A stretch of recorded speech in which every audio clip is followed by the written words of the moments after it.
नमस्कार, मैं ऋषि बालेंद्र एक बार फिर आपके सामने उपस्थित हुआ अगला अंक लेकर। आज हम जो पढ़ रहे थे मूल अधिकार, हम उसी को आगे बढ़ाएंगे। हमने अनुच्छेद 12, 13, 14 ये 3 देखे हैं। अब हम देखेंगे अनुच्छेद 15 समता का अधिकार। असल में अनुच्छेद 14 से लेकर 18 तक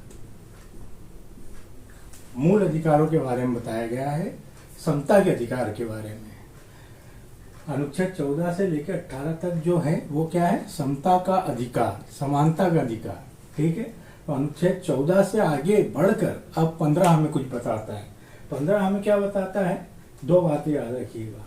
अनुच्छेद 15 समता का अधिकार, ये जो अनुच्छेद 14 पढ़ा था वो सरकार पर लागू होता था, लेकिन ये जो है ये न सिर्फ सरकार पर लागू है बल्कि भारत के नागरिकों पर भी लागू होता है। इसके 4 खंड हैं। पहले खंड में सरकार क्या नहीं करेगी, किसी भी तरह से भेदभाव नहीं करेगी। दूसरे भाग में भारत देश के नागरिक किसी भी तरीके से जो भी आधार होगा, अभी हम नीचे बताएंगे, भेदभाव नहीं करेंगे। तीसरे भाग में और चौथे भाग में बताया गया है स्त्री, बच्चे, अनुसूचित जाति, जनजाति एवं पिछड़ा वर्ग के लिए विशेष उपबंध के बारे में। तो हम वो सारी चीजें आज पढ़ेंगे। तो सबसे पहले हम देखते हैं कि दायित्व दोनों पर है, सरकार पर भी, नागरिकों पर भी। क्या दायित्व है? केवल धर्म, जाति, वंश, लिंग या जन्म स्थान या इन आधारों में से किसी भी आधार पर आप कोई भेदभाव नहीं कर सकते। ठीक है, तो धर्म क्या होता है आप सभी जानते हैं, हिंदू, मुस्लिम, सिख, ईसाई आपस में भाई भाई। जाति भी आप जानते हैं। मूल वंश का तात्पर्य यह होता है कि कुटुंब, एक खानदान। ठीक है, एक खानदान जो होता है वो वंश कहलाता है। उसके आधार पर भी भेदभाव पर रोक लगी है। लिंग, स्त्री, पुरुष और जन्म स्थान। जन्म स्थान का तात्पर्य ऐसा है कि मेरा जन्म हुआ है एमपी में, अगर मैं महाराष्ट्र जाना चाहूँ या फिर मैं छत्तीसगढ़ जाना चाहूँ, राजस्थान जाना चाहूँ, दिल्ली जाना चाहूँ, तो मेरे पर किसी भी प्रकार का भेदभाव मेरे साथ नहीं किया जाएगा। संविधान में इन 5 आधारों पर भेदभाव करने से रोका गया है। यहाँ शब्द आता है केवल। केवल का तात्पर्य ये होता है कि आप इन 5 आधारों पर भेदभाव नहीं करेंगे, है ना। भाग 1 में सरकार से कहा गया है कि इस आधार पर आप भेदभाव नहीं करेंगे, और भाग 2 में 15 के भाग 2 में ये कहा गया है कि नागरिक इन आधारों पर भेदभाव नहीं करेंगे। ठीक है, आपको कॉन्सेप्ट क्लियर हुआ। लेकिन यहाँ पे केवल शब्द का तात्पर्य ये है कि अन्य आधारों पर आप भेदभाव कर सकते हैं।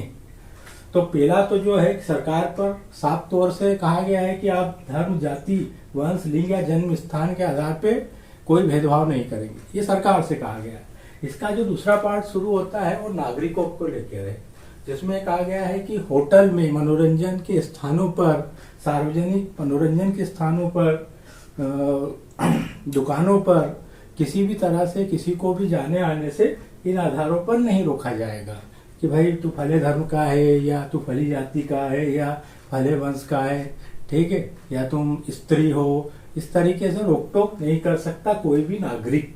ठीक है, ये बात लागू होती है जो सार्वजनिक स्नानाघाट हैं, सरकार के द्वारा बनाए गए कुएं हैं, इन सब चीजों पर सबका अधिकार होगा। किसी भी आधार पर उन पर रोक नहीं लगाई जा सकती। तो आपको ये कॉन्सेप्ट क्लियर हुआ होगा, मुझे ऐसा लगता है। अब मैं आपको बताऊंगा कि समता का अधिकार में क्या अपवाद है। भाग 3, अनुच्छेद 15 का भाग 3 कहता है कि शिक्षा और सामाजिक दृष्टि से पिछड़े हुए अनुसूचित जाति एवं जनजाति तथा पिछड़ा वर्ग के लोगों के कल्याण के लिए राज्य सरकार या केंद्र सरकार कोई कानून बना सकती हैं। इनके लिए विशेष उपबंध किए जा सकते हैं, है ना। जैसे शिक्षा के संदर्भ में किया ही है, आरक्षण दिया ही जाता है। ठीक है, उसी तरीके से महिलाओं के लिए और बच्चों के लिए भी अपवाद है। महिला और बच्चे, इन पर भी विशेष उपबंध करने की बात कही गई है संविधान के भाग 3 में। और ये कहा गया है कि कोई भी महिला किसी भी स्थान पर अपना काम कर सकती हैं। है ना। और विशेष उपबंध ये भी किया गया है, जैसे आपने देखा होगा पंचायतों में 50% आरक्षण जो है, इसी तरीके से नगर पालिका आदि में भी पार्षदों के लिए जो 50% आरक्षण दिया गया है, उसके लिए वही विशेष उपबंध किया गया है। इसी तरीके से बच्चों के लिए जैसे पढ़ने का अधिकार बच्चों को संविधान में दिया गया है। अनुच्छेद 21 का के अंतर्गत क्या किया गया है, बच्चों को ये कहा गया है कि वो पहली से लेकर 8वीं तक, है ना, बिना फीस दिए किसी भी प्राइवेट स्कूल में दाखिला ले सकते हैं। सरकार उनके पेमेंट करती है स्कूलों को, ठीक है। तो इस तरीके से कुछ व्यवस्थाएं की गई हैं, ठीक है। अच्छा, शिक्षा और सामाजिक दृष्टि से ही दो ही आधारों पर इनके लिए कानून बनाए जा सकते हैं। यहाँ आर्थिक शब्द नहीं, ठीक है। शिक्षा और सामाजिक ये दो बातें हैं, ठीक है। इसी तरीके से सरकार ने समय समय पर अनुसूचित जाति एवं जनजाति और पिछड़ा वर्ग के लिए आरक्षण की व्यवस्था की गई है। जो आरक्षण है शिक्षा को लेकर, वो अनुच्छेद 15 भाग 4 में दिया गया है, ठीक है। तो आपसे कभी पूछा जाए कि शिक्षा का अधिकार पिछड़ा वर्ग को या अनुसूचित जाति या जनजाति समाज को किस अनुच्छेद के तहत मिला है, तो अनुच्छेद 15 के तहत यह अधिकार मिला है। अब समता का अधिकार क्या होता है? देखिए, समता इसलिए दी गई है कि समता का मतलब समानता है। अपवाद क्यों आए हैं?